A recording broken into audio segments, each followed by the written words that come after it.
Welcome to Deadline Day Live. My name is Alex Smith. You can block me on Twitter at Yankee Gunner. This is the ArsenalVision live stream, and we are thrilled to have you here for all the exciting announcements, all of the huge news, all of the late breaking news, because we are probably buying a right back. And I think, and I don't know this, if they are handing out trophies this season based on most right backs in the squad, we are winning it. Locked up, it's ours. I want to thank you so much for being here. One thing you're going to have to suffer through during this live stream, at multiple points, I'm going to be promoting our fundraiser for the Arsenal Foundation. We do it once a year. It is the most important thing we do. It is a thing that I am so proud to be a part of and proud to have all of you be a part of.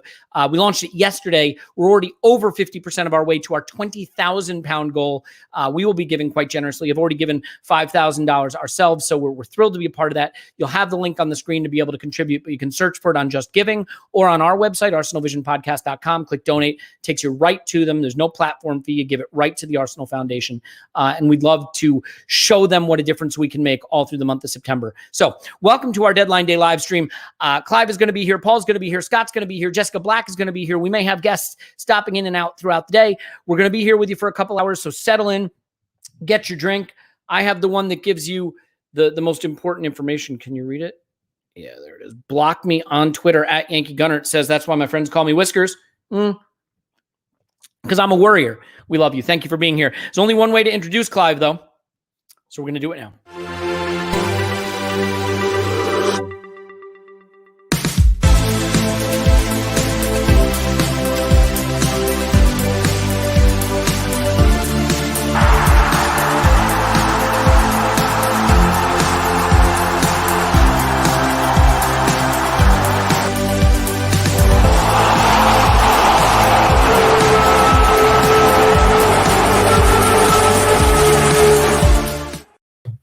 And there he is. His name is Clive. You got him on Twitter. Clive.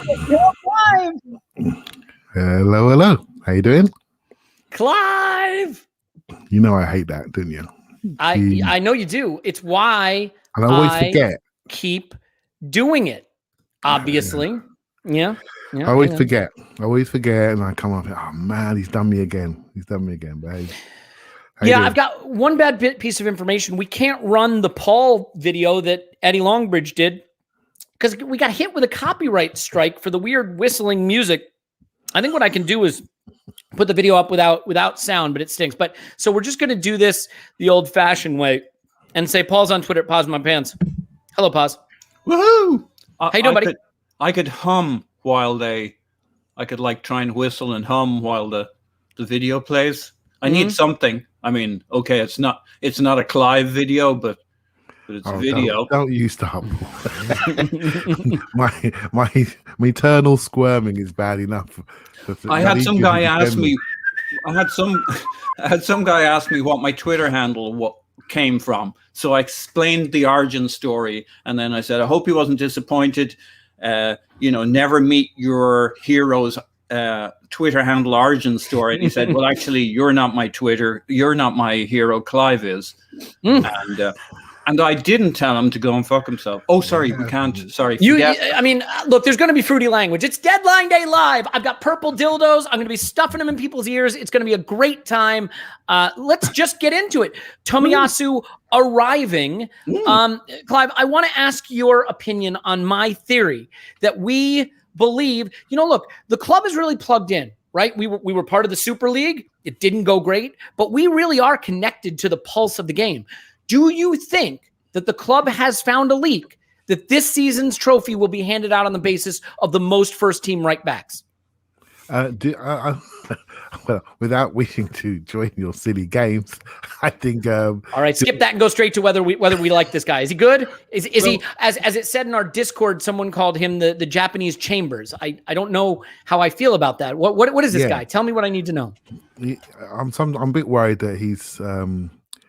Well, he's what Chambers should be, really, and but I hope he's not Carl Jenkinson, if that's not the worst thing in the world, because he has some of the traits around how he moves, and how he feels when he moves around the pitch. So I will say it depends how you see football, right? So some people want an overlapping fullback, like Lamptey or Aarons, good, technically in the top third.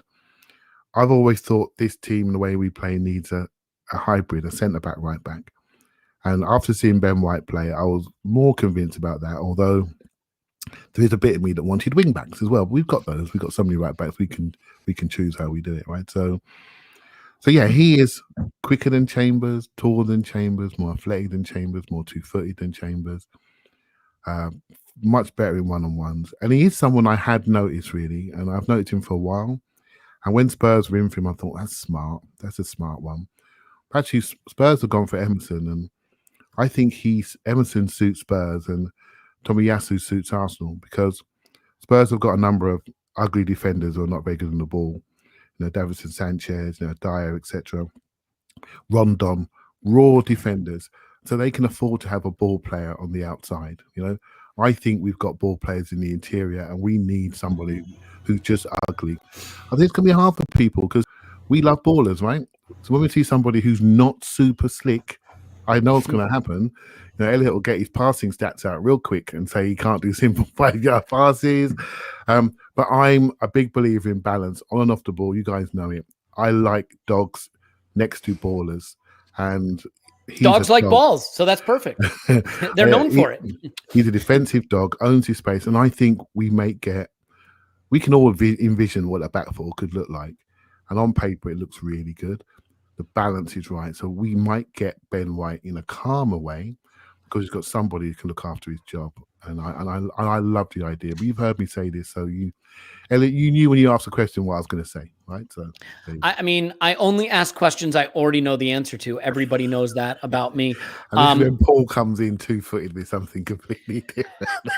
Yeah, I mean, I guess the question is, what do you think? And by the way, we'll be taking your questions. We'll be getting to your comments. Yes. We'll be breaking news. If you want to break news in the comments, we'll throw it up on the screen. Please only break real news, but I'll put fake news on the screen too, because that's all the rage these days anyway. So Paul, what's your take on Tomiyasu? I mean, look, I joke about us winning a trophy for having the most right backs, but the truth is that we have a lot of right backs and none of them are any good, and that isn't ideal. Hector Bellerin gone. We wish him well on loan. Ainsley Maitland-Niles is gone in the sense that he has gone to the Phantom Zone. Do you remember that Superman movie where they put the people in the mirror and they floated off into space?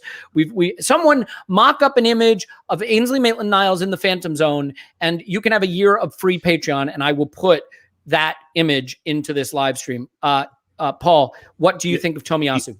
Let me just clarify. You can have a year of Elliot's contribution from your free Patreon. Right, not Paul's share. You not can't my have Paul's share, share. Or Clive's or Tim's. Yes. What do I think? I love this guy. Absolutely love him. I know basically nothing about him. He's like he's like a clean sheet of paper. He's a canvas before Picasso gets out his brushes. I know only a few things. I watched an 8-minute video. I'm losing you here, Elliot. I can see you've decided to read. I'm with you, Paul. No, it was only when you started talking. It's just my stream. Trust me. Okay, so I watched an 8-minute video of him, and the one thing I noticed was every time he hit a cross, he'd beat a guy, he'd jink, he'd go past a guy, he'd bang in a cross. But the last time you saw that clip, it would freeze the moment he kicked the ball. So I don't think he's a great crosser. There wasn't one cross in his 8-minute. Okay, let's look up crosses. Open play cross completed. There you go. Not great. Not great, Bob. .gif.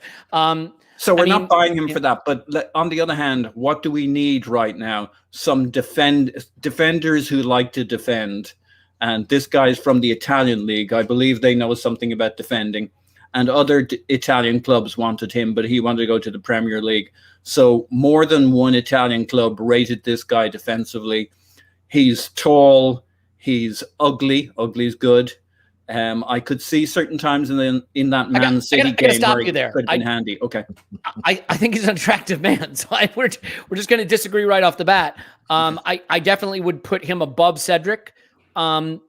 Chambers is everybody's above Cedric. Has Cedric shrunk since he joined the club? Only in stature. Okay. But to be fair, so has the club. So we're all good. I think he's very handsome as well. Thank you, the Arsenal bloke. Yeah, he actually looks immense in highlights. Wait, every single person who donates to the Arsenal Foundation through our fundraiser is getting a shout out on this podcast. Thank you so much, Dave L. We're going to hit that freaking goal in day 2. And the rest of the month, we'll just spend bumping on top of it, because what makes the club special is us and the foundation, and not so much the football, unfortunately. Well, let's do this. Let's step back from the Tomiyasu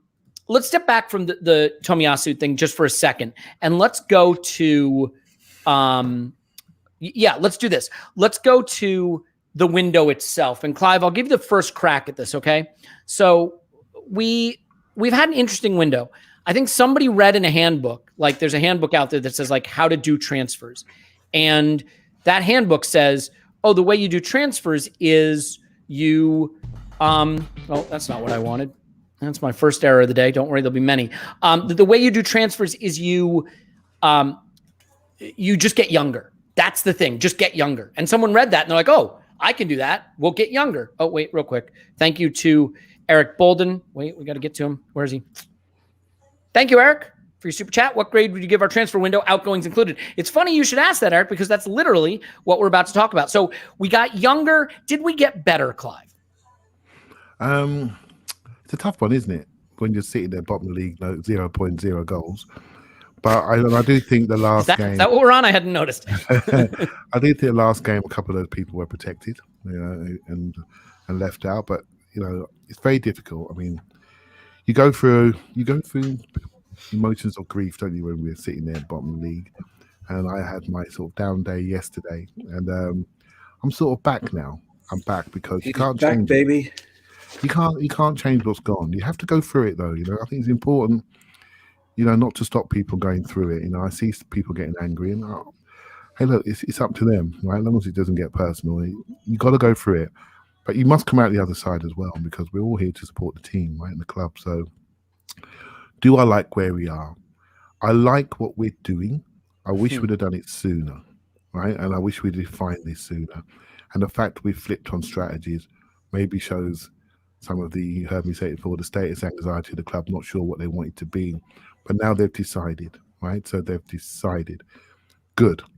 Now my worry is what we're doing needs to be stabilized. So who are the stabilizing factors in the squad? Right? So who's going to make sure that when we lose one game and the world ends, who's going to stabilize the club? Who's going to stabilize the team?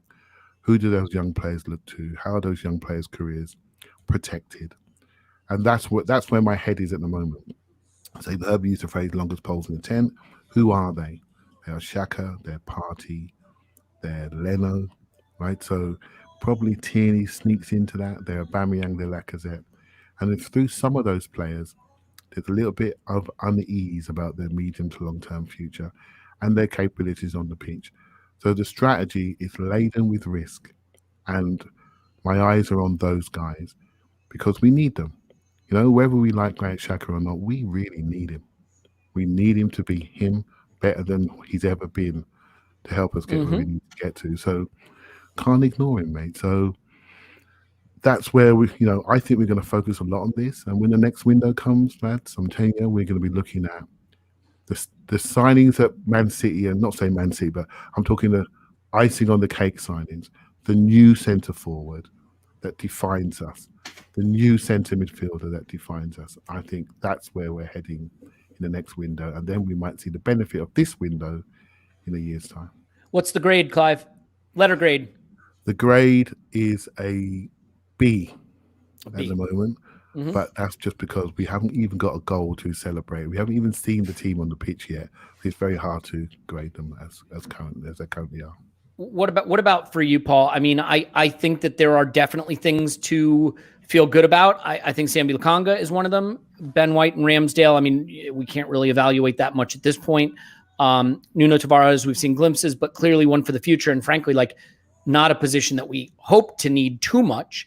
So that leaves Odegaard, and we already know Odegaard. We've had him, so I think that's a good addition. For me, Paul, the failure to get a early prime, really quality central midfielder to sit next to Partey and change the middle of the pitch to be the access to the attack, that young attacking talent, and the protection for that young central defensive partnership. I think it's a huge miss. I cannot stand the fact that we've re-signed Xhaka, as you know. That holds it back for me. I think we got deeper, we got younger, but I think in a way we shifted almost from worrying about the immediate present too much to maybe not getting enough of an eye on it this window. And I realize that's a tough needle to thread. What do you give as a letter grade A through F? And what do you think of the strengths and weaknesses of the window? So on incomings, I think I kind of predicted 6 incomings, didn't I? Do you remember that conversation? Mm-hmm. Yep. I said we identified 7, but I thought we'd do 6 if we did the right back. And I think I said the Cronkies would go for it even if we didn't get sales to fund it. I didn't know how much we were going to focus on youth, which I like. Look, I'm going to give it an A, and I know that's way high on incomings because we don't know if these guys are any good, right? But you can't grade a window based on the fact that you don't yet know if they're any good, right? You got to grade the window on where it is today. And I love the strategy. There'll be some hits and misses out of this. It's brave. It's ballsy. I take your point on the we didn't get the midfielder we maybe were fancying. I fancied Neves. Clive fancied Basuma or his brother. And I don't know what you fancied, Elliot, but you fancied something other than Xhaka. I think Clive talked me into Basuma, but you know. But I don't think that our guys had free reign. I think they had agreement with the Cronkies to do certain things, to go young, to replace Xhaka with the Xhaka money for a player within a certain budget. And when the Xhaka budget was not happening, they were not willing to go to the Cronkies and say, we need, a bit like the scenario where we went and said, we need 45 million for Thomas Partey because the window's going really badly, or however that conversation happened at the end of last season when they had to go to Josh and Josh said okay. They were not willing to go to Kroenke after 130 million and saying, look, we can't get any real money for Xhaka. We got to sell him and we got to go after Ruben Neves, and Wolves will screw us for 40 million and blah, blah, blah. I think they were stuck with Xhaka. I think Arteta likes Xhaka. And you don't get everything you wish. So I guess you could take that as a minus. I wanted Xhaka to move on for his sake and for ours, for us to have a clean sheet of paper in midfield. But I think Sambi Lokonga has surpassed, it's the window. And it's way too early to say. I think Sambi Lokonga has surpassed my expectations by some ways. I got to stop you for a second because we have breaking news. My cousin's dog's brother told me the Arsblog could be making a sensational last-minute deadline day move for Paul. I'm burning the shirt already. I want to be clear about that move. It is similar to other recent moves we've made where we've actually torn up his contract and we're paying him to go to Arsblog. In fact, is what's going on there. Yeah. I do want to. I just want a pod. Yeah, I don't care about the money. I just want a pod. Yeah, you're willing to forego the money to pod. Well, that's good to know, by the way. I would say that the one thing that's really interesting, Paul, with the Sambi move is Xhaka's going to miss the next 3 games. Sambi's going to start all of them, and hopefully, if we get lucky, at least a couple of them in partnership with Partey. These are the little sliding door moments on which things can hinge. And what I think is interesting is. And I'll ask this to you, actually, wait, real quick, super chat. Not a fan of AMN treatment, but wasn't the deal proposed really a 2-year loan? Yes, that's a reporting. I don't think we could have done it. We'll get to Maitland-Niles, I promise. He is in the phantom zone. We will discuss what that means for him. Clive, how important could it be if a Sambi Partey partnership gets to debut after the international break, works, and winds up being, maybe Lokonga winds up being ahead of where we expected, gets that opportunity. Again, sliding doors moment, plays with Partey, looks great. Could that be a sneaky opportunity for this season to take a step forward? Because the funny thing is, as much as I've been against Xhaka, if Xhaka's your third option in midfield and you have a partnership you like better, that's a pretty strong position to be in. It's when he's the ever-present that I think we have a problem. Yeah, it's a tough one. I know we do this all the time. Every single August, September, the new player comes in and we immediately anoint him into the first 11, player in the month, and I've done it myself, so I'm talking to myself. I think Lokonga is a really good player, and it's obvious what he is. I think the way he plays, he needs to be the central cog, and I think the way Partey plays, I think he also is the central cog. just by design, about how he moves, receives it. I think Lukonga is also a bit behind that. He's very young, still 21. I'm afraid the best partnership is still Xhaka and Partey. It's the most mature partnership we have. Although he wasn't very mature at the weekend, but he is it's very hard with Xhaka. You cannot deny he can play on a certain day. You just can't deny it. We've seen it over a period of time. We also cannot deny some of the things he can't do limit us, right? So, and some of the things that at the moment we haven't seen all of Lukonga's limits, and I pinpointed a couple of things. And I almost stopped pinpointing them because I don't want to define my view on him. He's a young player who's got development to do, and some of the things he does off the ball isn't quite there yet. But you know what? Some of the things Xhaka does off the ball isn't quite there yet neither. We look at it a slightly different way. As I know you said it's just football, right? But it is just football. It is just tap football. your mug. Right? It's just football. It is just football. We have 3 players to move around, right? And that is good. To me, that's one more than we had last year, if I'm honest with you. You know, and the problem is we have a 4th guy there that's sitting there, allowing other players to go out and develop. Now, I know you're going to get to Maitland now, so I won't jump ahead there, but I'm okay with this 3. Would I have liked Basuma or Neves? I absolutely would, because to be an elite club, you need that level of competition. You don't want people bowling on the pitch knowing they're going to play. Now, what we've done this year is patched up a few errors from previous years and tidied up the floor of the squad. But what we've really done is been quite cozy. We haven't bought players that can immediately challenge some of the people that's in those shirts. And I think other clubs of our stature would do that. And they'd bring people in to say, yeah, you know what? We are going to buy Basuma. And you'll have to fight with him, Partey and Xhaka, to play for Arsenal. And that's where we're going to go next, I feel. So it is what it is. We are where we are.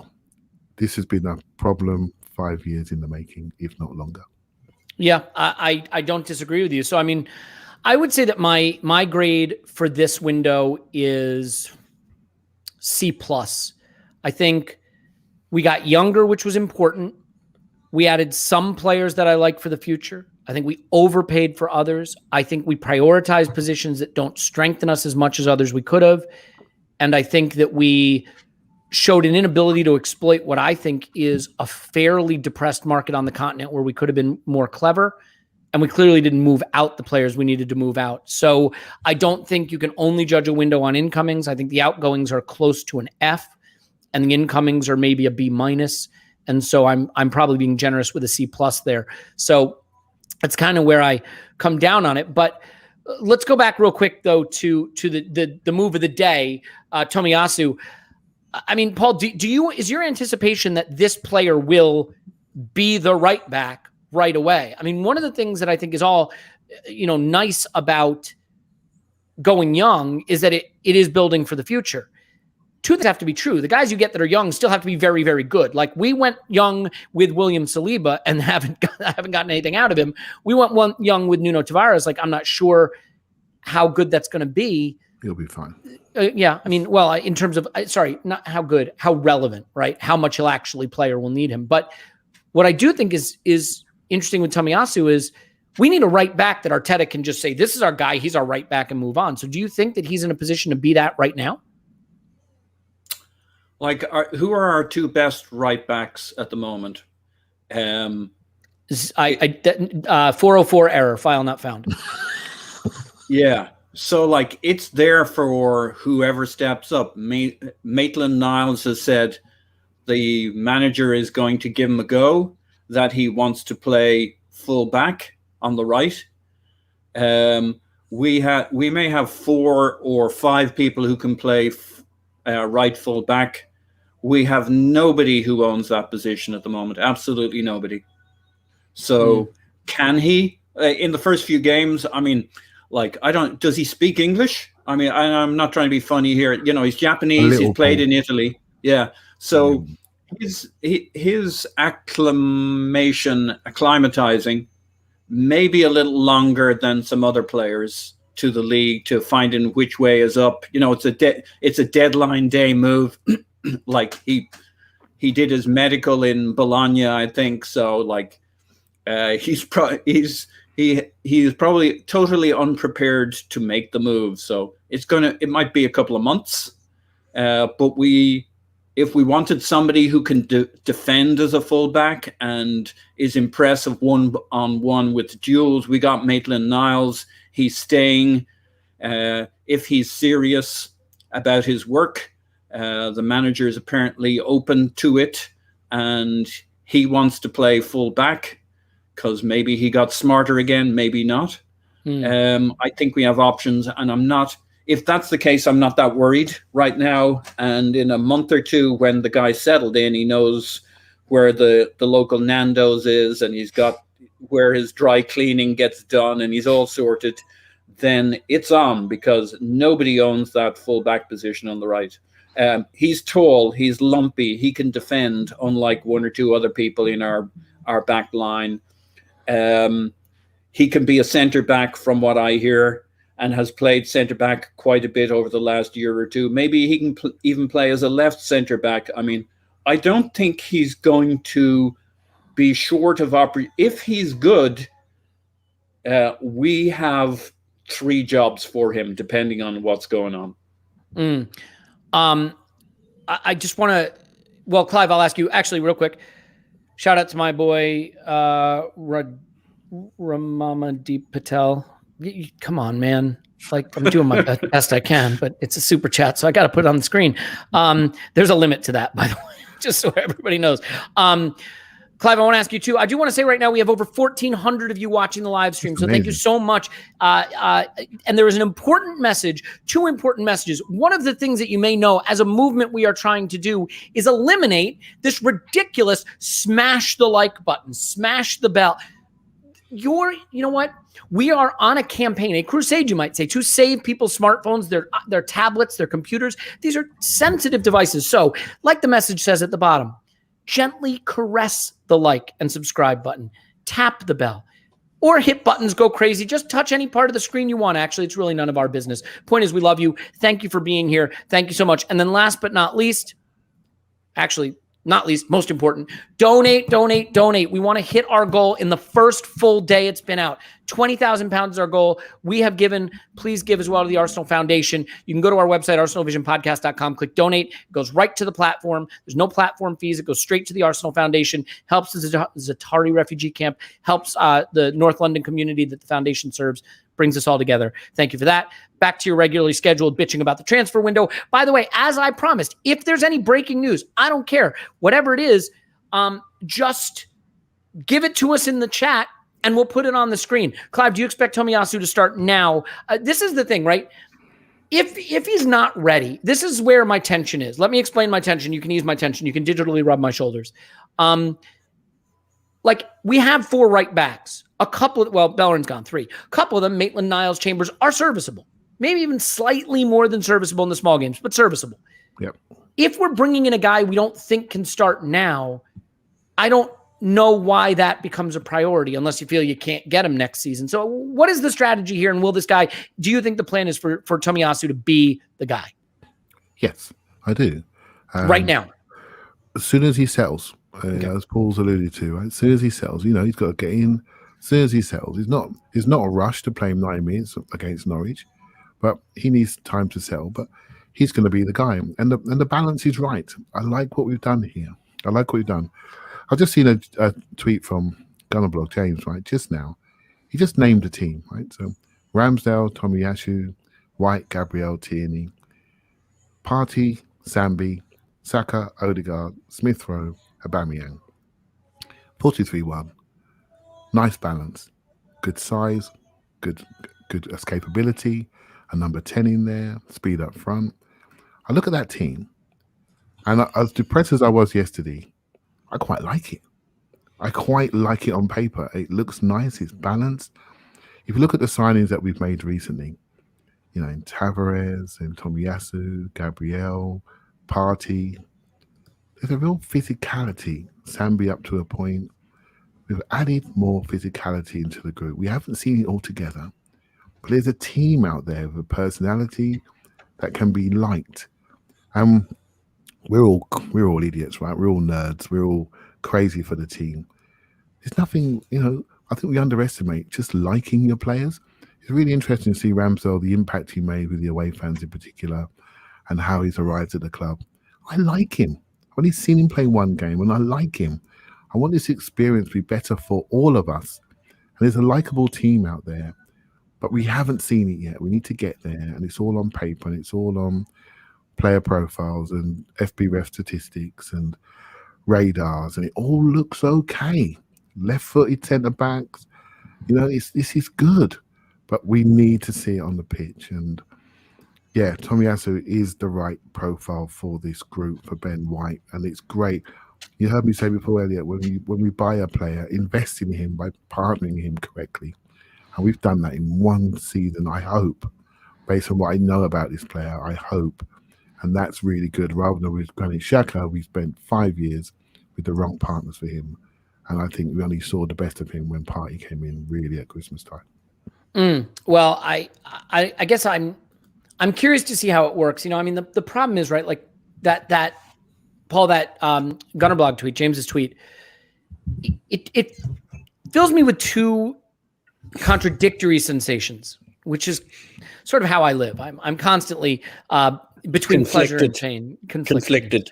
And I think what it is that, I look at where we are and I understand the cause for excitement about the future.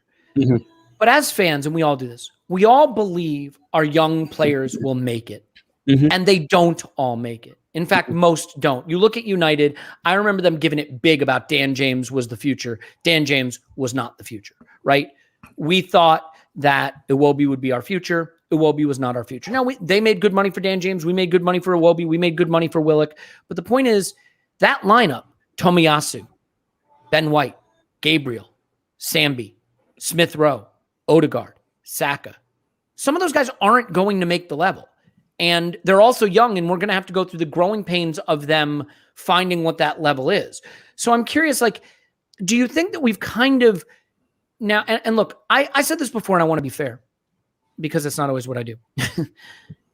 We had a really imbalanced squad, and getting out of that and into something more sensible was going to be really hard. And I understand it's extremely difficult to take a squad like what we had and mold it into something that makes more sense. This one definitely makes more sense.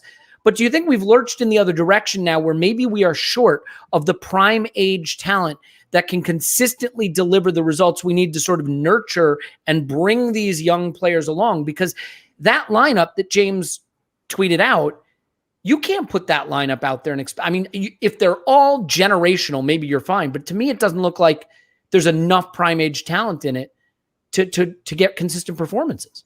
Well, yeah, that's right. That's why you have Granit Xhaka in your team, like it or not. Yeah, but can we have a better one? Yeah, you can. Mind you, Neves, I think, was only, 23, but he is actually a mature character. You could have put in midfield, don't get me wrong. But that's why you need a few of those players. But I don't, it's not that we play that 11 every week. It's that you could play most of that 11 every week. Bring your questions. I will take your questions. Just write them down. I'll put them on the pod. Yeah. Look, if we had said a year ago, 6 months ago, 9 months ago, after the January window, we are going to sign 6 players in the next window, and they'll be 21 to 23, or we can just let Arsenal do their thing. You'd absolutely go for this. And it looks to me like they've all been screened. These may be players that Arteta profiled and wanted, but these run the sniff test through statistics, through data analysis. These look like the kinds of players you would that pass the filters in data analysis, that they stay on your list. Mm-hmm. And I think there's a really good balance here. And yeah, they don't all work out, but I was the man who told Manchester United that Dan James was the next Adnan Januzaj. So you can listen to me when I say Odegaard, Sambi, Ben White, and Ramsdale will all make it. Nuno's a little early days, so I find it hard to read that one. There's obviously things about him I really like, but he's a ways to go yet. And Tomiyasu, I don't know enough about, but given that we need somebody who's a defender, and he's by all accounts a very good defender. I don't see that he won't make it in terms of the level we need from him. Will he be a worldie, or will he be really good for our defense, and he's got size and he's ugly and he enjoys the defending and he's disciplined? I'm going to guess he is. So I think we have a really good shot of 5 of those guys, and come on, Nuno being the 6th. So I think we're going to be good. Okay. Yeah, please. And then I want to get to questions, and this is a good one. So yeah, go ahead, fire away. Yeah, I just want to say, when I name that team, it's from a likability perspective. I think they're likable, right? In the end, makes a big difference. Leno's still here, and he should play the majority of our games unless he starts throwing it in. And Granit Xhaka's going nowhere, right? And that's it. And he is the captain of the club in all but name, right? So, and that's how and behavior, and that's how the manager sees him, and that's how a lot of the players see him. So there's likability factor of the next team that need to improve their CVs, and there's the players right now. And Elliot, I'm with you, and I don't know where it is. I feel like we're one prime player light. Do you see what I mean? Just to hold this up, and I'm not sure if Aubameyang scoring 20 goals, I won't maybe have that thought because we're getting some end product. But I feel we're one prime player light to carry this load, and that is high risk in my opinion. But and especially in the attack. I mean, we're asking, like, the last thing young players add is end product, right? We've got one guy in Aubameyang who's got a history of scoring 20 goals. Maybe he can't do it anymore. Maybe he can. We got another guy in Lacazette who has a history of scoring 12, 14. Pepe's maybe an 8 to 10 goal guy. Smith Rowe, Odegaard, Saka, Martinelli, purely speculative. So as much as we have a lot of exciting young talent, we don't have a lot of proven goal scorers, and end product has been a big problem. I'm just going to answer Alex Peck's question, and thank you for your super chat, Alex. Would you be happy to see Laka extend for a year or two if he performs well? No. We have to move on from Lacazette. We have to move on from Aubameyang. We have to get money if we can and move on if we can't. There is a need to strengthen in that position, but the club has to do the hard things. And I just think we are so scared of our shadow with moving on from players, and that's how you wind up with the El Nenis and the Lacazette and Aubameyangs and the Holdings, and Callum Chambers is here 7 years, and we just have to move on. I'm going to level with you. I don't think it's hard to find a striker who can get 12 goals in the Premier League. I don't. Not if you're clever. So I would move on. I want to get back to Alex Niver's question, and we've had more, but this one to me, Clive, is really important. Any concern with no Balogun news so far? Now, correct me if I'm wrong, and I don't think I am because I can't remember the last time I ever was. It couldn't have been in the last 7 minutes anyway.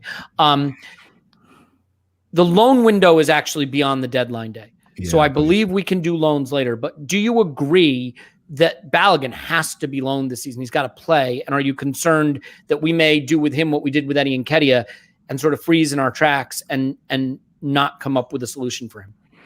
Well, Eddie hasn't signed his contract extension, and by the sound of it, his personal terms stopped his move to Crystal Palace. So we now got both of them, same agent, in our squad.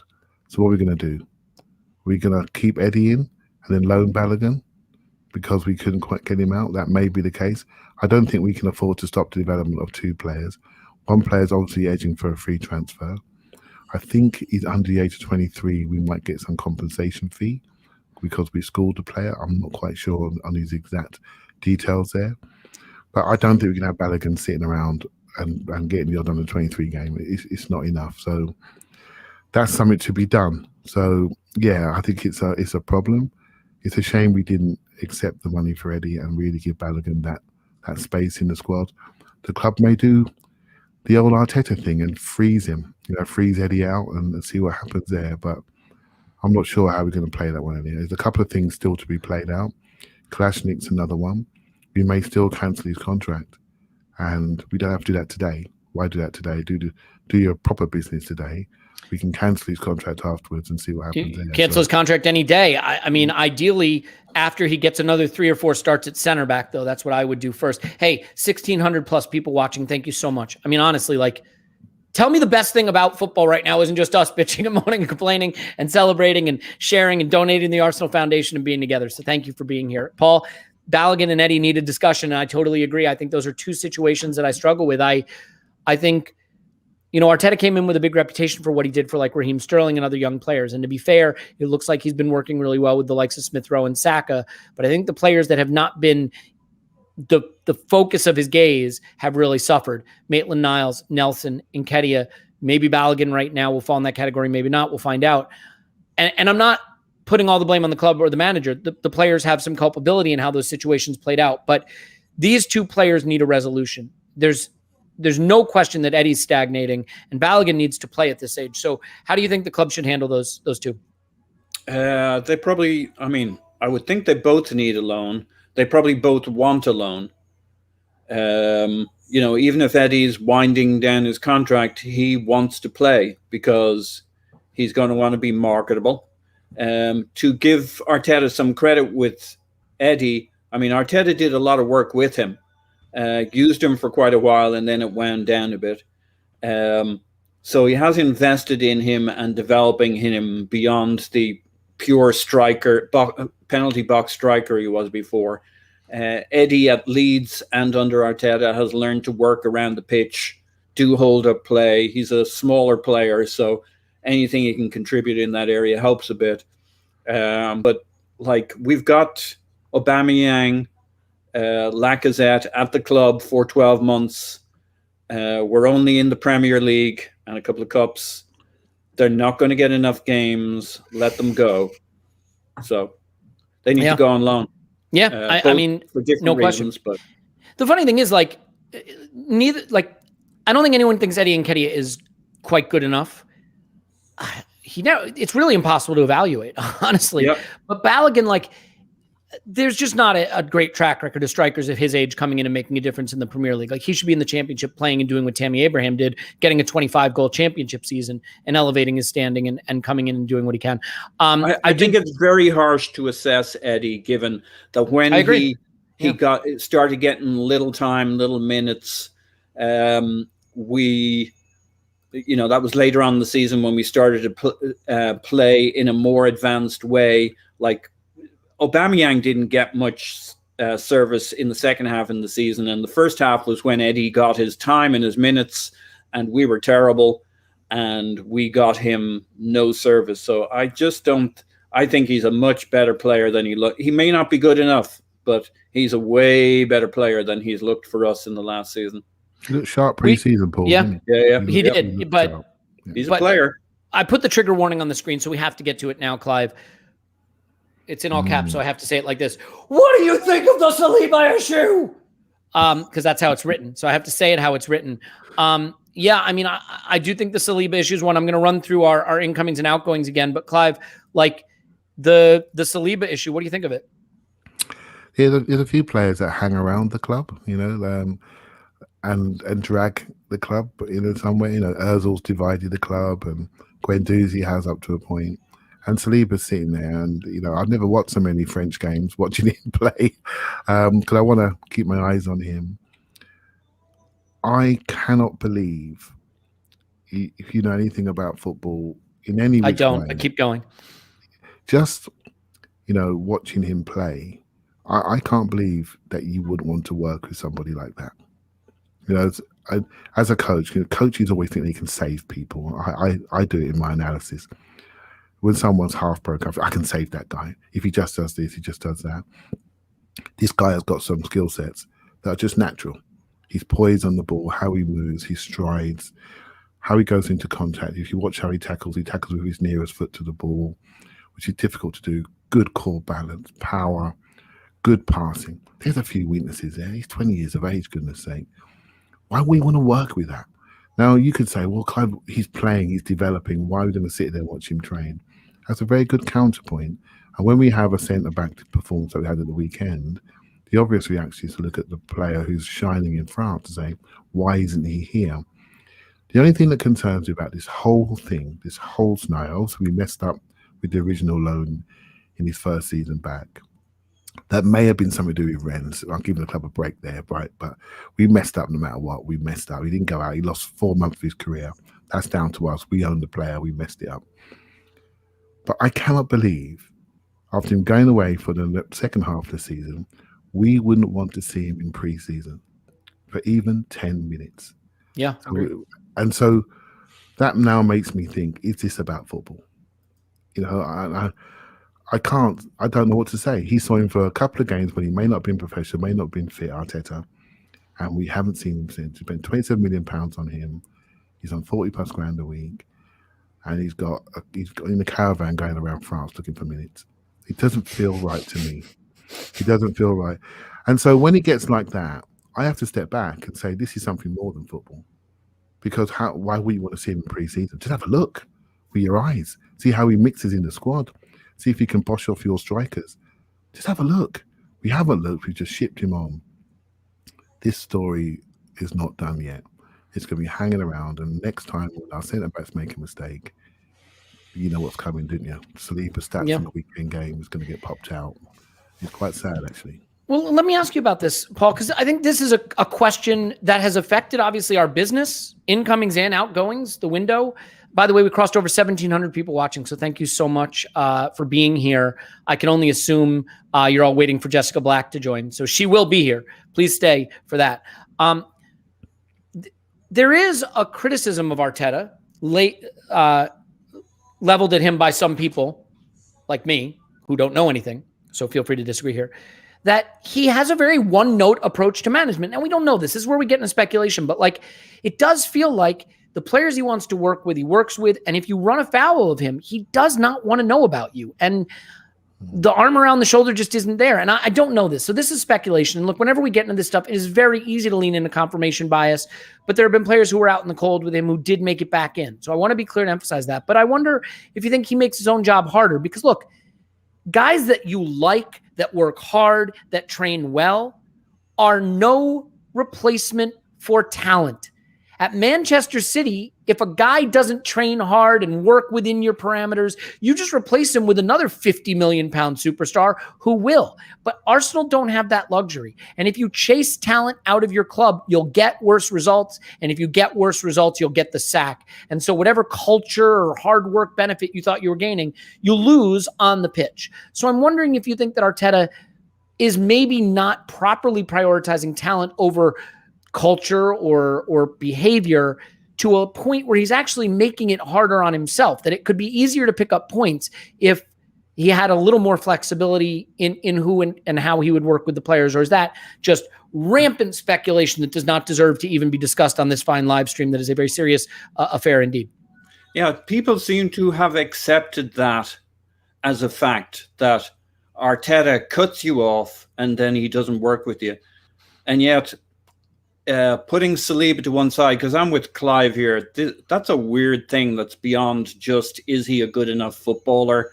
And did they maybe have a bit of a rough start? There's more going on there. The guy has never played 1 minute for the club. The Cronkies know they spent basically 30 million on him, and they just gave another 130 million to spend in the market.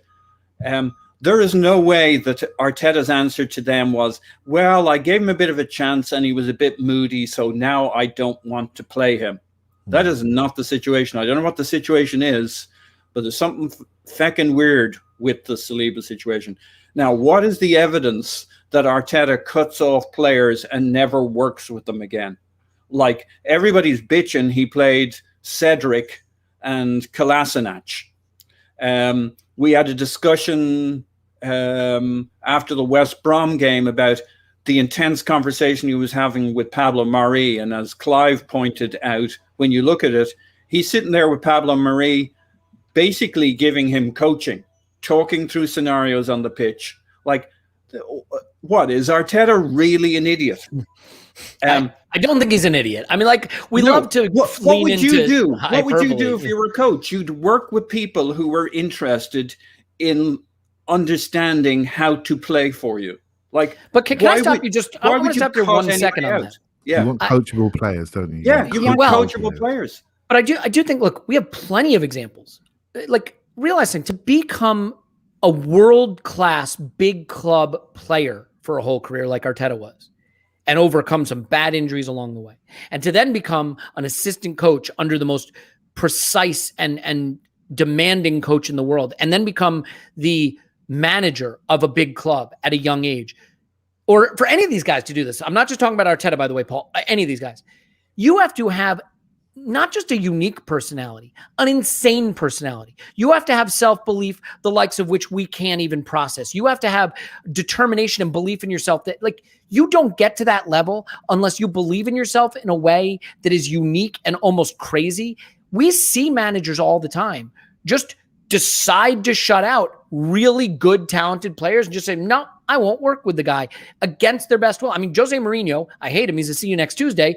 Lots of examples of him doing that. You know, Ferguson had some issues with that. We see that Tuchel has done that. Certainly, I don't know about Klopp as much, but like, I guess my point is, it doesn't seem sensible.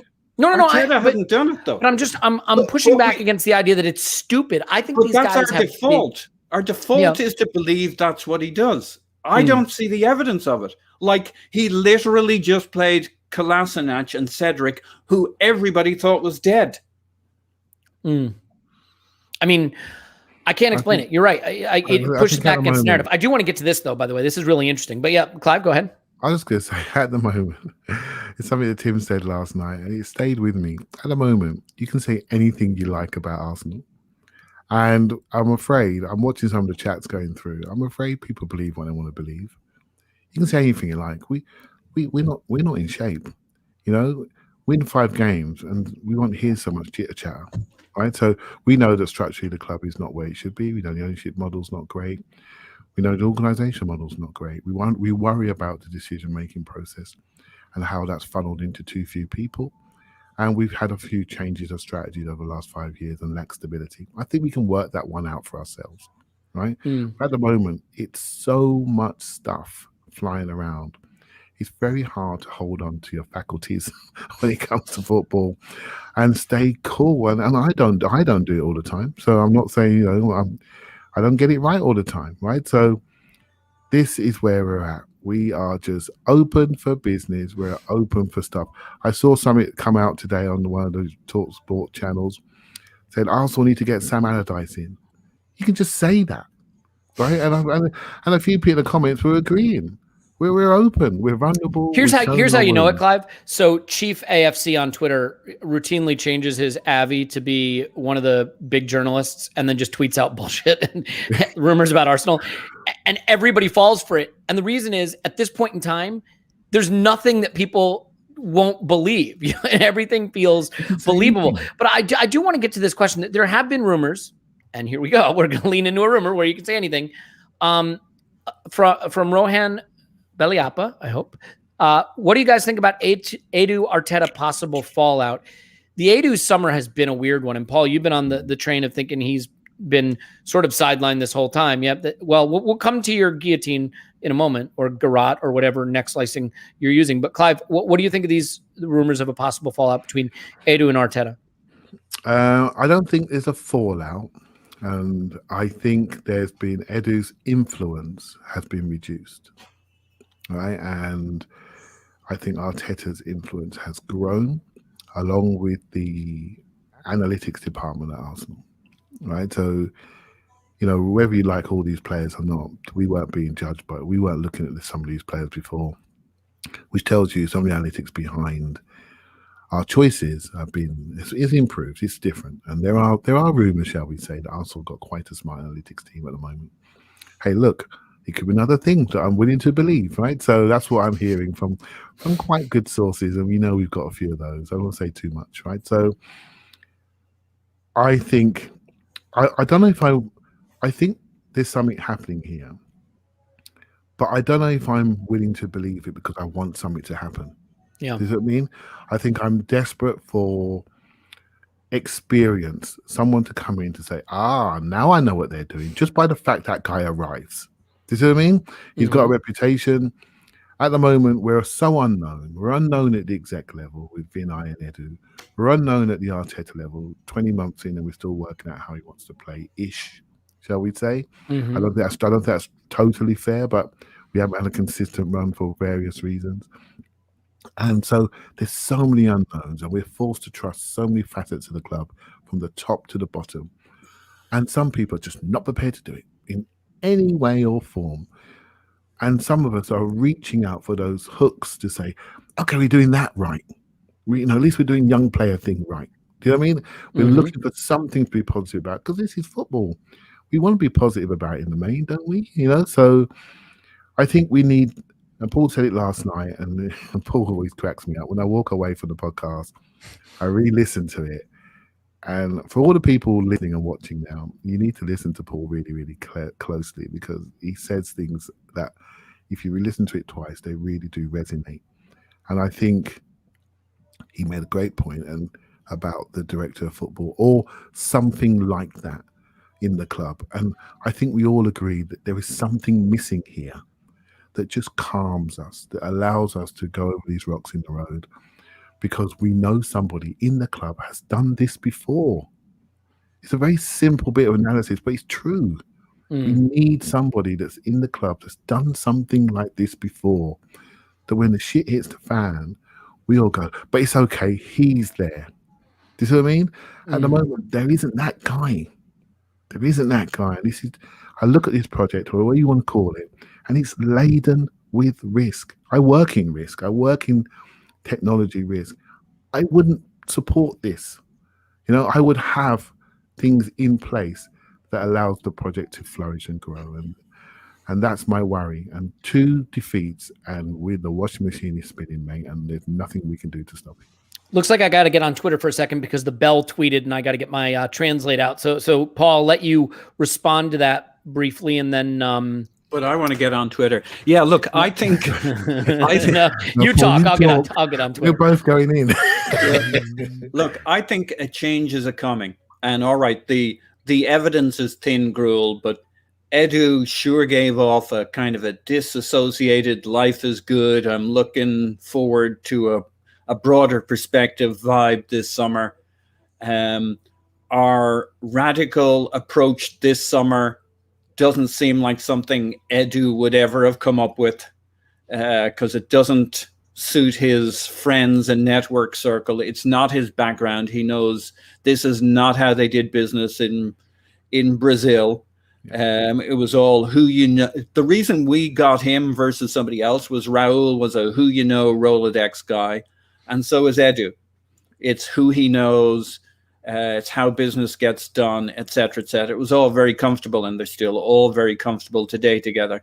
This is a totally different kind of analytics. I'd almost say an American approach. Like people say the Cronkies don't know football, but any American recognizes what we've done this summer in terms of how franchises revamp. I want to respond to that in a second. Keep going. Yeah, I want to respond to that in a second. Yeah. So I think there's an interesting thing going on here. There's a change. People ask, well, why is he still at the club if I'm so sure something might be happening?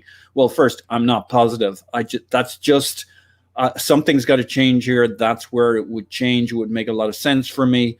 We seem to have a different approach that would suit somebody else, much more of an analytics approach to recruitment.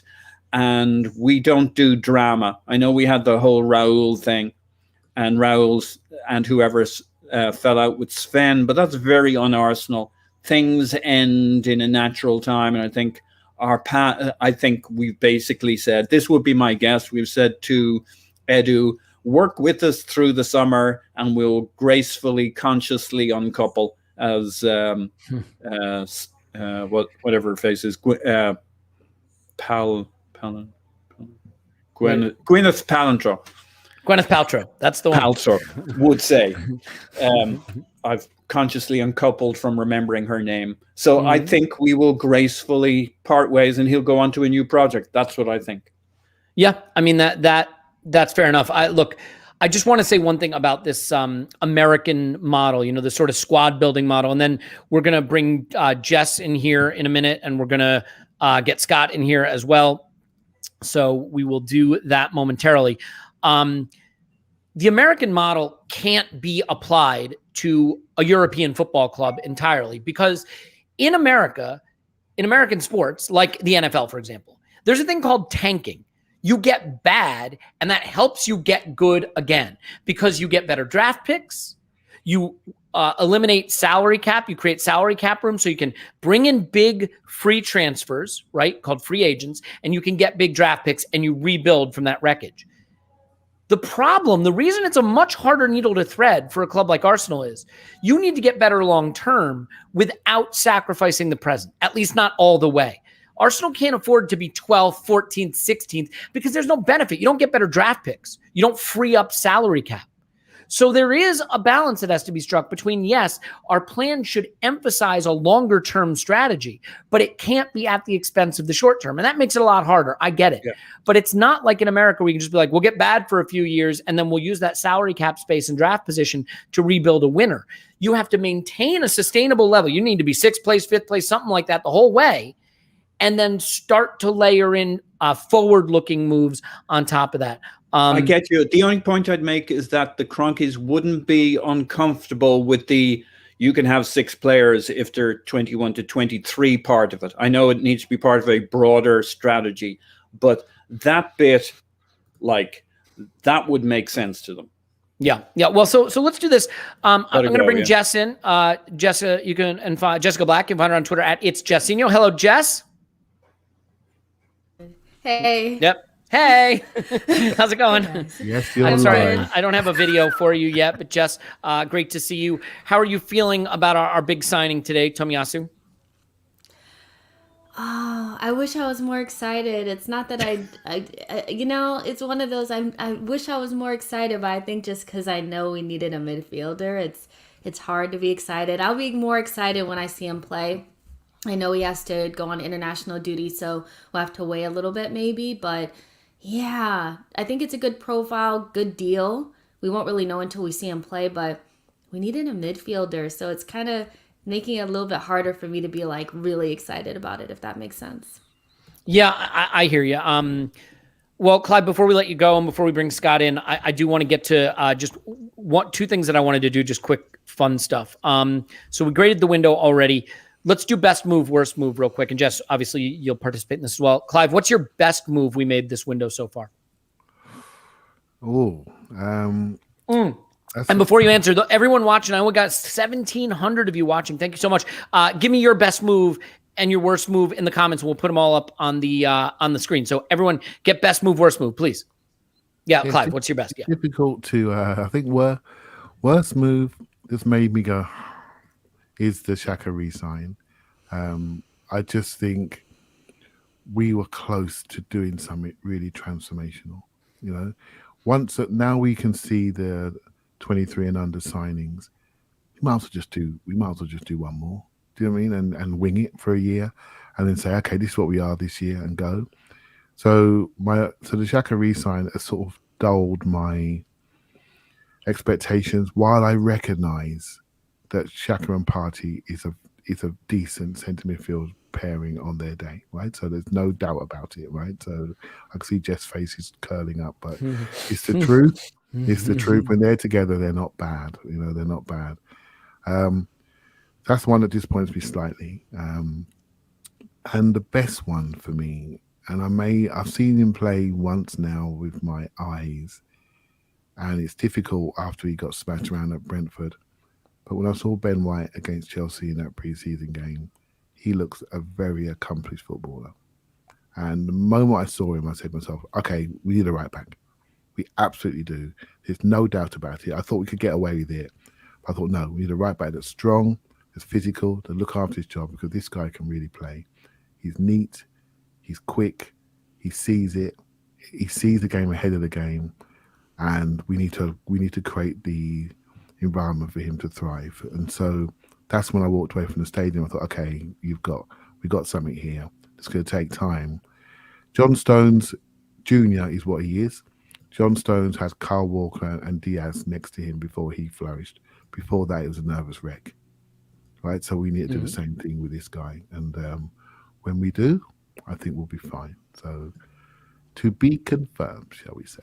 Fair enough. Before I get Jess's, why don't we say goodbye to Clive and we'll bring Scott in. But before we do that, there really is only one way to do this properly. No, don't do this. Oh, gosh. Jess, Clive's on Twitter, Clive PFC. Thanks, Clive. We'll talk to you soon. All right, take care.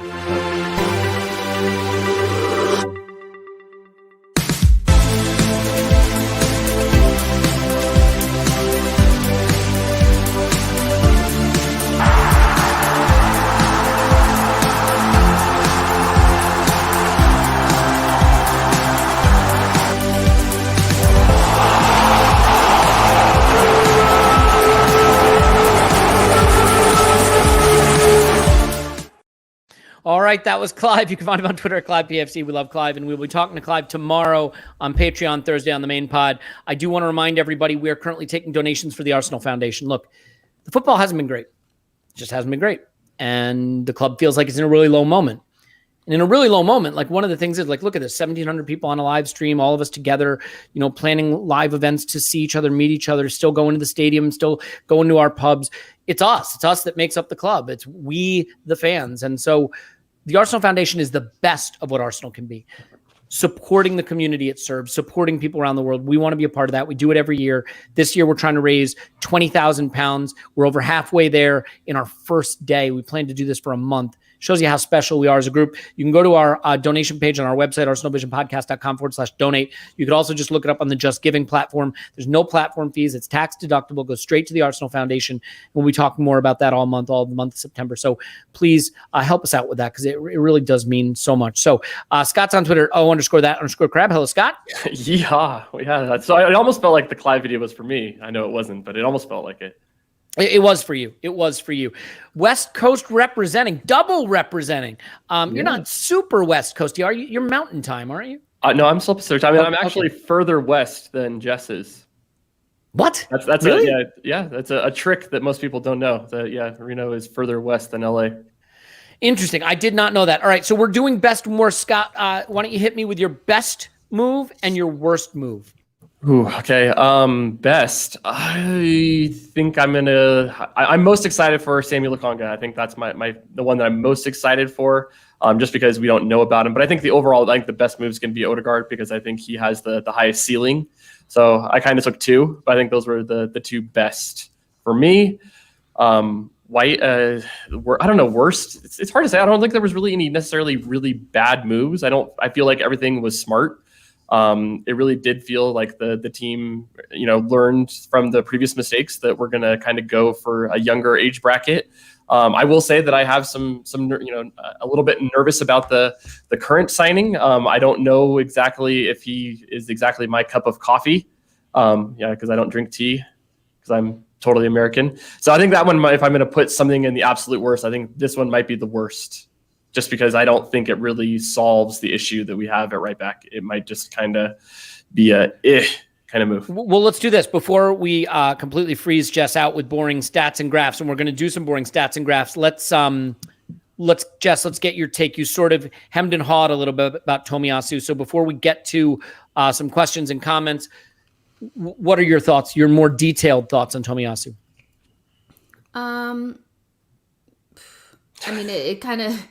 It confirms my suspicion of what kind of profile we were going to go for a right back. I think as an Arsenal fan, you want to see a more attacking right back, but he's more in line with a better version of Chambers that's going to play more like a right-sided center back. And I think it's a good deal because it's pretty low risk. I think it's like 20 million or something like that. It's not that bad. But I can't sit here and act like I've watched a lot of Serie A. I'm not going to sit here and act like after one compilation I've seen everything I need to see. Like, it's inconclusive. We need to see him out on the pitch. And, you're looking for maybe like a Max Aarons or something like that to get Tomiyasu after heavily linked to Spurs and Spurs getting Emerson, which kind of feels like that's the move that we should have gotten. It's inconclusive for me. But, from what I've seen, I think he just fits that mold of a right-sided center back, or a right back that's going to play inverted. So it's all about how he can play on the ball. If he's really good in the air, which is something that we need because we know Wyatt is not good in the air at all, so there are some positives, but we'll see. It's very inconclusive at the moment because I haven't seen enough. Yeah, by the way, watch more Serie A. It's fun these days. That is true. This perspective of Serie A being this sort of drab defensive league, like that's not it anymore. They're scoring goals for fun in that league now, and there's some exciting young players there. So what we're going to do some screen sharing here. And this, Scott, you're going to be doing the heavy lifting here for a minute. You ready for this? Yep, I'm ready. Now, I want to be clear. Most of this is not designed to look great on a live stream. So this is going to be probably the most fun part of the podcast. Now, we're talking Tomiyasu. We're looking at Scott's data. The first is a radar. This is last season as a right back for Bologna. What stands out to you on this radar other than the areas with little tiny bars versus the areas with the big long bars? Yes, I mean, for me, the big thing that I took away from what I did, the very brief data analysis here on this, is that he's a defensive fullback, and I think that is the strength of him. You looked at it; he played about 53% of his minutes at center back, and then the 47% at fullback. The season before, it was like 88%, I think, at right back, and then, I think 11% or so at center back. So he does a lot of both of those things. So for me, this is not a Bellerin replacement. So I think Bellerin was a lot more of a midfielder / attacker. He feels a lot more in the Chambers mold, who is a kind of hybrid center back, fullback. But I think he looks better. At least I hope he'll be better than what Chambers has done. And I think it's really kind of looking at that style is how we want to, or I think that's what the style that Arteta wants. So I think that if you look a lot at our pass maps and the way that we kind of build, it's definitely going to be a 3 at the back. So before, a lot of times it would be Xhaka, dropping back into that left-hand spot to cover for Tierney going forward. Now I think that when we have Chambers or Tomiyasu, in the right back spot, it will be those 3 guys kind of staying back and doing those kinds of things. So I think that this fits the mold. To me, it's not exciting. I like a more rampaging, guy that goes down the right flank to overlap. So I don't think that we should expect a lot of that from this signing. Okay, let's move through some of these real quick. Okay, sure. So next one is a different radar. This is his center back radar, and it looks, just in terms of the big fat bars, I got big fat bars too if you want to buy my demo album. I don't know where that came from. Can we edit that in post? Sorry, it's live. Love _ Remy. Yeah, I rate you. Why not? Big time. What are we seeing here? So he's a better center back than a fullback. Makes sense why we bought him for fullback then, right? I think what it shows is that he does a lot of ball progression for a center back. So I think that is really, if you're going to look, so he's a hybrid to me. So it's like if you wanted him to be a ball playing center back who can do a little bit of right backy kind of things, I think that perfectly fits the type of role that you would want from him, or at least that's his stats would say. So he does quite a bit defensively, doesn't get dribbled past quite a bit. He seems to be pretty good in the air. I mean, he's not super strong as a center back, but he's a very good in the air. He's 6'2".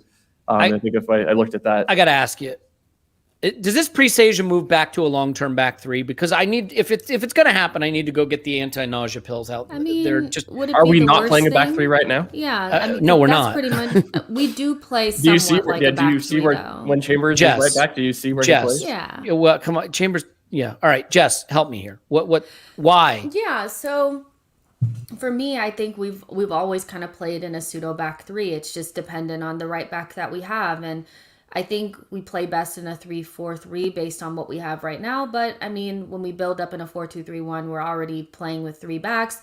Chambers is basically like a right-sided center back, even as a right back. He picks and chooses his moments to go forward, and they're sparing, in contrast to what Bellerin does. So what I'm looking at also is this is somebody that could possibly play right-sided center back, and even maybe Ben White play as the right back. But again, what we're looking at is just a combination of players that for me spells out 3 at the back, regardless if we're playing 4 or just 3. Is that something you don't want, Elliot? Are you afraid that that's going to make us I just don't see. I mean, it does not maximize the talent that we're trying to develop. I'm sorry. It's one less of the good players.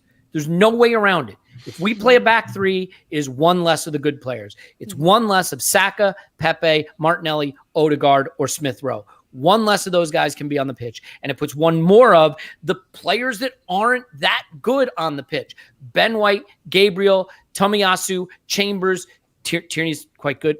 None of those guys move the needle. Now you're also saying more of the ball progression and more of the pressing and more of the ball recovery is going to fall to our central midfield duo of Partey and Xhaka. And so you put more emphasis on Xhaka's contribution to build play centrally and Partey. And we already feel that double pivot is not bad necessarily, but not elite. I just say your ceiling is built on whether Smith Rowe, Odegaard, Saka, Martinelli, Pepe, those guys can be elite. That's your ceiling. A back 3 protects our floor. Maybe we need to think about our floor with no points, 9 goals conceded, no goals scored. I get it, but I'm not here for 2 years ago Mikel Arteta football. I saw that. It's an 8th place football. I'm here for 4-3-3, where we go score some goals and press the opposition, win the ball back in transition, create some stuff, and play some football I want to watch. Like, I'm sorry, how are we 3 seasons into this and we don't know what our football's about? Like, I don't think that's what he wanted to build. I don't know where we got the idea of this 4-3-3. I really don't. Well, 4-2-3-1. It's the only time we've been any good. It's the only time, Jess, we played a 4-2-3-1 during this post-Boxing Day renaissance I keep hearing about. It's the only time we were any good. Yeah, I know, but I just, he wants Chambers, like Chambers coming back into the side and Ainsley being this inverted right back. I always just felt like that was the play. And when you play with an inverted right back, you're inevitably playing 3 at the back anyway. We don't have a right back that likes to bomb on, and it does take away from the excitement and the bombing forward of the fullbacks and all of that, because I think most of us look at like the way like Liverpool plays and Trent goes forward and Robertson goes forward. We're just not going to be playing like that. I never thought that was the play. This kind of signifies it for me. We're going to be playing with a right-sided center back / right back that plays like a center back anyway. It's just what it is, you know? Yeah, I just get worked up because like the problem for me is like we are not in the first season. Like, yeah, there should be a clear sense of what we're building to, and it should emphasize where the quality is in the squad, and it should ideally not just be football that can get results, but football that can be attractive while doing it. Although I acknowledge that's secondary concern. You've got Thomas Tuchel playing very good football with a back 3. This is not against a back 3 tirade. We were a back 3 team, then we were a 4-2-3-1 team, then we were briefly 4-3-3, then back to a 4-2-3-1. And we are lurching back and forth now. And I do think that if you want to do anything, Scott, Can I just play devil's advocate on this a little bit too? Please. So I think one of the things that if you look at most of the top teams, they are going to attack with 5 players. So I think Arsenal need to look at which 5 players that we want to use to attack. So I don't think that, if we wanted to be like Liverpool that has 2 fullbacks that push way up the field, and I think that's kind of the style I like. It reminds me a lot of what Arsene Wenger used to do, where our fullbacks used to be almost the furthest players forward. You got to have a very reserved midfield. So they will definitely stick 3 midfielders, and they will definitely not really be the main guys that go forward. So they will have their 3 attackers and their 2 fullbacks. Maybe occasionally you'll see one of the fullbacks be a little bit further and one of the midfielders go forward. But you kind of pick 5 players to do that. Same thing with Manchester City. So when they play with Kyle Walker definitely plays as a more, right center back kind of a thing. He is not going forward. I think that's something that he learned, in his first time in the Bundesliga, and then also in the Premier League, is that you need to have somebody back to be able to stop counterattacks, to be able to do some of these things. So I think that's kind of what I think we're looking at here. For me, I'm going to try to go really deep into the silver lining and think that maybe this means that we're not going to see Granit Xhaka quite as much. So we will use a Partey and a Lokonga, in that kind of a role where both of those guys can have a little bit more freedom to go forward, to be able to join in with the attack. And so we will have a little bit more of the platform of our 2 center backs plus Tomiyasu. I'm going to just horribly keep saying that name, but I'll do my best. As the kind of guys that are a little bit reserved, and Tierney on the left, and then I think you could say maybe Odegaard as the guy that does some of the combining whoever's on the right to be able to do some of that overlap, because that is something that I definitely worry about. Is that I think if we have Pepe, playing on the right, you need somebody to provide that width, because he just doesn't want to do that at all. So I think that's something that, we just saw that he couldn't really work well with Bellerin when he was cutting into that attacking midfielder spot. They wanted to take up a lot of those same positions. So maybe this means that we're not going to see Pepe nearly as often in that right-hand side. So it'll be, Saka on the right, which I don't think anybody will complain about. I think we'd love to see Saka, but I think he does better when he doesn't have somebody overlapping on that side. So that's kind of my devil's advocate of why I think this makes some sense. And I think you could say that about almost every move Arsenal has ever done. I don't necessarily love it, but you can see why it makes sense and what they're trying to do. Yeah, look, I want to be clear about something. Like, I think it's important for us to stop the rot, to get results, to go somewhere like I do.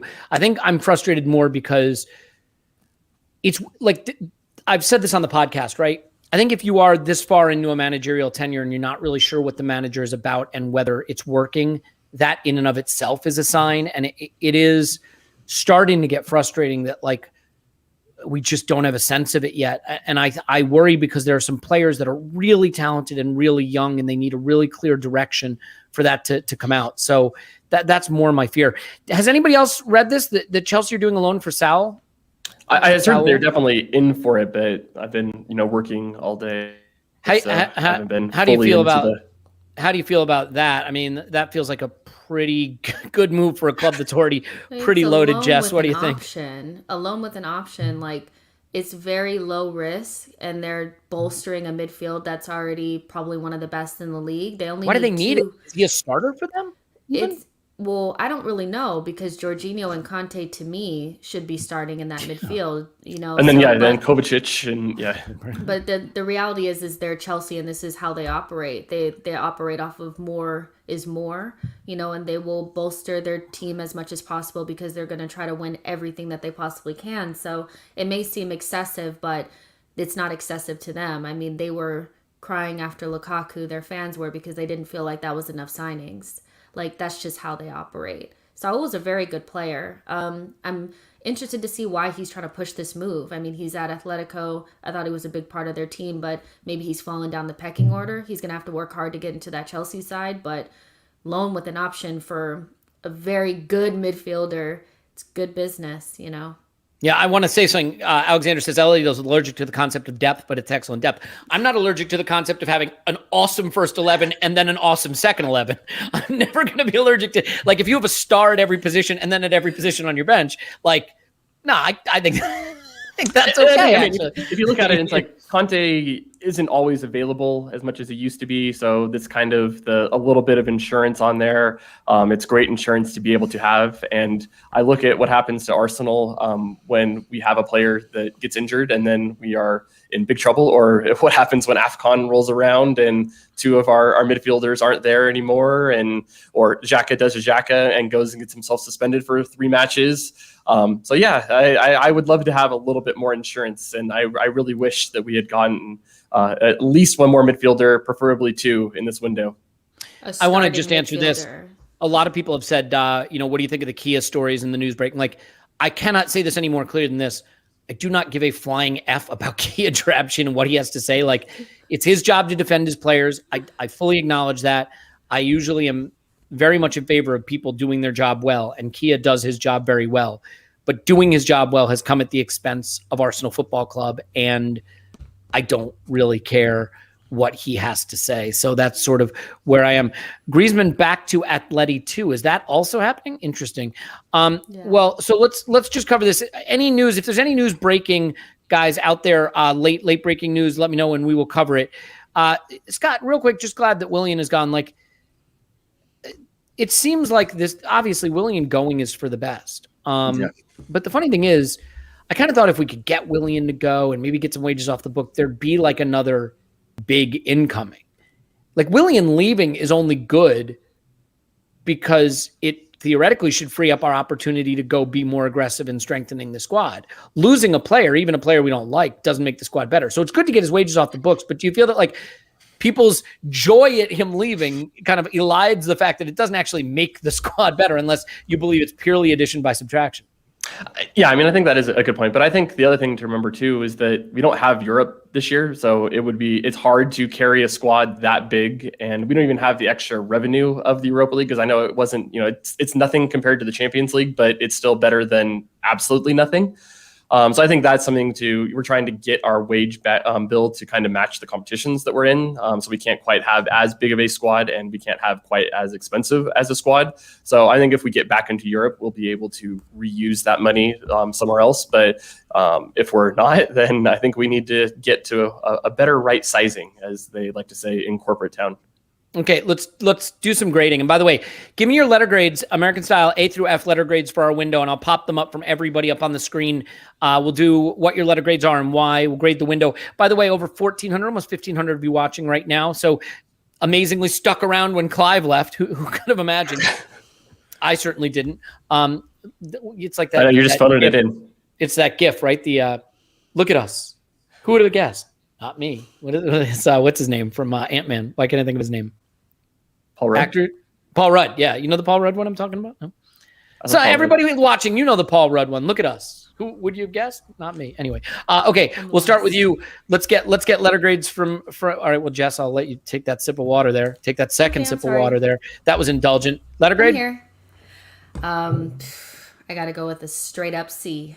Straight up C. I am so disappointed about not getting a starting central midfielder.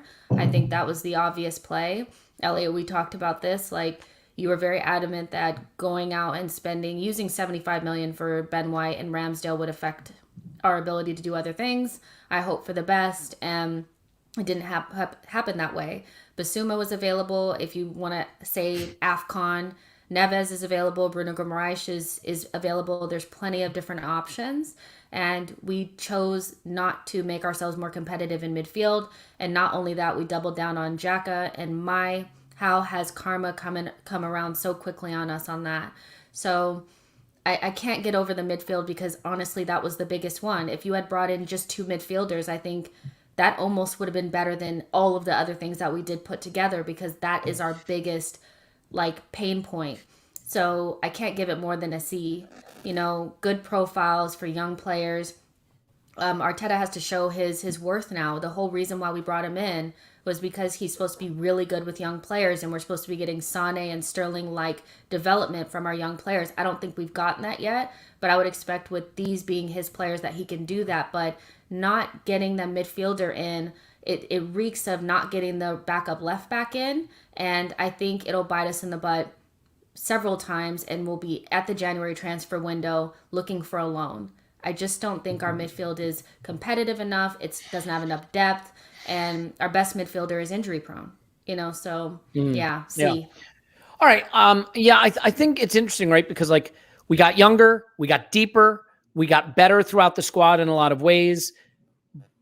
We added a guy that doesn't feel I do wonder if the tone and attitude about the strengthening of the squad would be different if Odegaard hadn't been on loan with us at the tail end of last season, because that is a big influential signing of a very talented young player who theoretically can improve the attack massively, but he was here last season. So it feels like maybe not as powerful, not as impactful.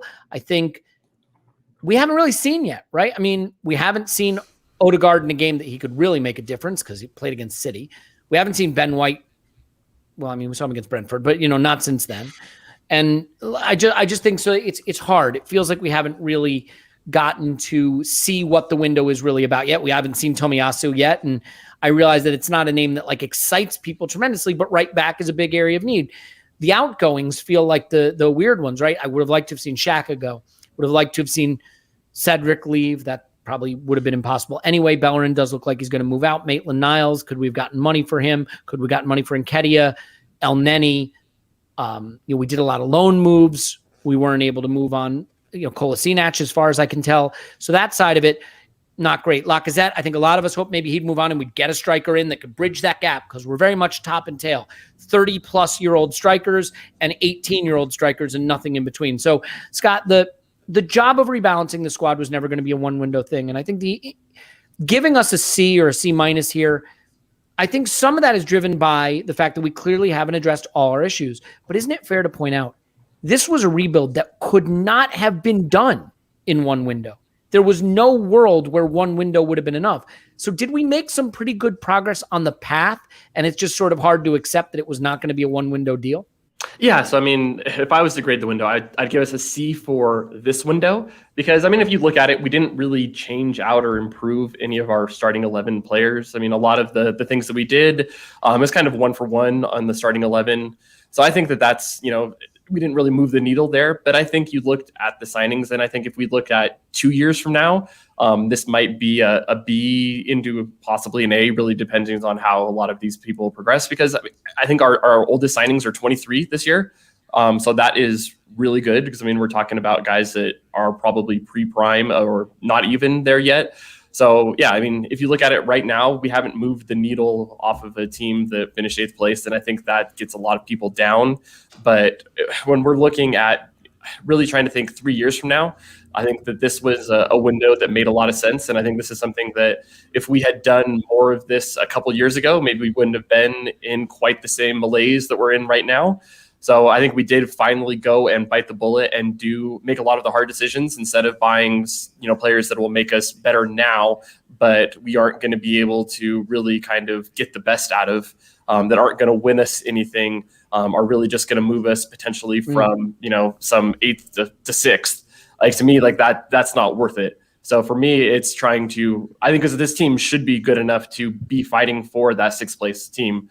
So I think the next step is to consolidate at that spot. And then as this talent grows, we can add more to it and then get into fighting for 4th. And then once we're in that, spot where we're fighting for 4th, see if we can actually move on to fighting for things that we'd actually really like to be able to see. I mean, it's a 5-year plan. And I think we're at the very first step of that 5-year plan. So yeah, it sucks for right now, but that was never really the idea behind this window. It looks like there's no more incomings. It looks like there's no more news. So I think what we should do is now move into the last real conversation here, which is preseason is over, you guys. Thank God the points in August don't count. Preseason is over. Window is closing.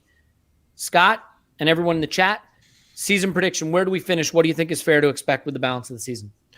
So I think I said 65-ish points, right? Somewhere along the lines. I could go look it up, but so I might take away 3 off of that. So I still think us in maybe the low 60s. Do you now. think? Mm-hmm. So I think I was 65. So now I'll take away 3 points from that. That will get you to 62. Your internet's going as well as you're expecting our season 2. Do you think that gets us top 6? The suspense is killing me, Jess. What do you think? You wanted just me to go with my answer? Possibly. I have no idea why that is happening. Okay. Hey, we'll say goodbye to Scott. He's on Twitter at _that_crab. Thanks, Scott. Yeehaw. No. All right. Scott's gone. But we love Scott. He is the best, and we thank him for his hard work. Jess, what do you predict? Yeah. Before the window kind of ended, I had kind of predicted somewhere between 6th and 7th. But I hadn't really seen what other teams look like. And now our window is closed and we've started out where we've started out. And I think you made a point on your last podcast about, the idea that we're going to go on some amazing run. And I think that that's unlikely based on the performances. Not necessarily that I think the quality is not there. I think there's something wrong with the performances. So I'm not as optimistic as I was. I would say 8th, maybe, somewhere around there, because some of the other teams do look a lot more competitive than we do. And I haven't seen this group look great yet. So I know that we have players missing, but I would say 8th conservatively. Like, that's as good as I think we can do. Do you think that Arteta will be here the balance of the season? No, not really. I mean, I've been casually. I mean, I've been really vocal the last couple of days, and I know people probably haven't liked that, but I just feel like I like the direction in which the club is going. Like what Scott said, I thought was really perfect. Like, this is the beginning of the project, and we're doing good business in terms of the next 2 to 3 seasons. But am I 100% sure that the people driving the bus are not driving us into a wall? No, I do think that there's issues with the way that Arteta manages players. And then, like you've said, on the pitch, we don't actually know how we're playing. It's not really clear. He's not getting the best out of what we have. And I don't think the performances that we put in are acceptable at this point ever for Arsenal. So I don't think he makes it. I think, like you guys would say, he's in the washing machine. And I would prefer a new coach be able to come in as early as possible, get this early run of games, because I kind of agree with you that I think we make too much around sacking the manager. And I can't believe that nobody can get more out of this group, Yeah. Here's what I'd say, Jess. Like, for me, I still think the team is plenty good enough to be right there for top 6, which is the next step we have to take before we then have to take a step above that. I do worry that this really unfortunate and unlucky start has created such a unsettled situation. I said this on the podcast, and I'll sort of finish with this. big wounds heal slowly and reopen quickly.